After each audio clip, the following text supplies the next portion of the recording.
Hi అండి, బాగున్నారా? విషయం ఏంటంటే అండి, కడియం నర్సరీలో కూడా చైనా తనదైన ముద్ర వేసుకుంటుందండి. తన ప్రభావం గట్టిగానే చూపిస్తుంది. చైనా అంటే అందరికీ తెలిసిందే కదా, ప్రపంచంలోనే అత్యధిక జనాభా కలిగిన దేశం.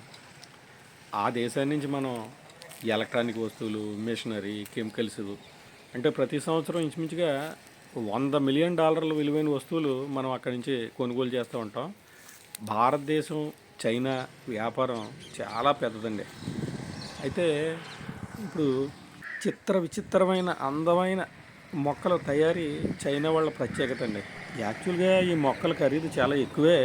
అయినా కానీ కస్టమర్లు వెంటనే అట్రాక్ట్ అయిపోతారండి వీటికి. ఎంతైనా సరే కొనుక్కుని పట్టుకెళ్ళాలి అనే అంత క్రియేషన్ అనమాట వాళ్ళు. ఏదైనా వాళ్ళకి అలాంటి ఐడియాలు ఎలా వస్తాయి కానీ ఇవి షిప్పుల్లో వస్తాయండి.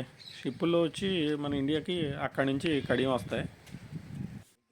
ఒకప్పుడు పెద్ద పెద్ద నర్సరీ వాళ్ళే ఈ మొక్కలు తెప్పించేవారండి. ఇది చూడండి, డ్రెస్ అయినట్టు రాకు అంటారు, ఎలా ఉందో చూడండి.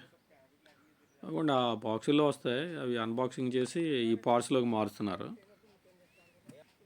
ఇది పోడోకార్పస్ అండి ఈ మొక్క పేరు. ఎలా ఉందండి ఇది? ఏదేమైనా ఈ కస్టమర్ డిమాండ్ని బట్టి చిన్న చిన్న నర్సరీ వాళ్ళు కూడా ఇవి దిగుమతి చేసుకుంటున్నారు ఇప్పుడు. ఈ ప్యాకింగ్ అది కూడా చాలా సూపర్గా చేస్తారండి వాళ్ళు. 20 రోజుల తర్వాత కూడా మొక్కలు ఎంత ఫ్రెష్గా ఉన్నాయో చూడండి.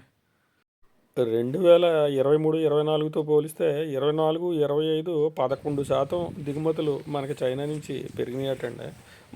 ఈ మొక్కలు చూడండి ఎంత విచిత్రంగా ఉన్నాయో. ఆ రింగ్స్ కానీ ఏంటో చాలా వెరైటీగా ఉంటాయండి ఇవి. అందుకే అండి కస్టమర్స్ అంతలా అట్రాక్ట్ అవుతారు. ఏదేమైనా ఫోన్లు, ల్యాప్టాప్స్, మేజర్ షేర్ అంతా కూడా వాళ్ళదే. ఏమండి నేను చూపిస్తున్నాను కానీ మరి ఈ మొక్కలు నాకైతే నచ్చినాయి, మరి మీకు నచ్చాయండి? చూడండి వాళ్ళు ఏం చేస్తున్నారు అక్కడ, ఈ గోబర్ అది కలుపుతారనమాట అండి ఆ మట్టిలో, అలా సెట్ చేస్తున్నారు. ఈ కుండీల్లో సెట్ చేస్తున్నారు. ఏదేమైనా రాను రాను పరిస్థితి చూస్తుంటే ఈ కడియం మీద చైనా ప్రభావం ఇంకా ఎక్కువగా ఉండేలాగే ఉందండి. బాయ్ అండి.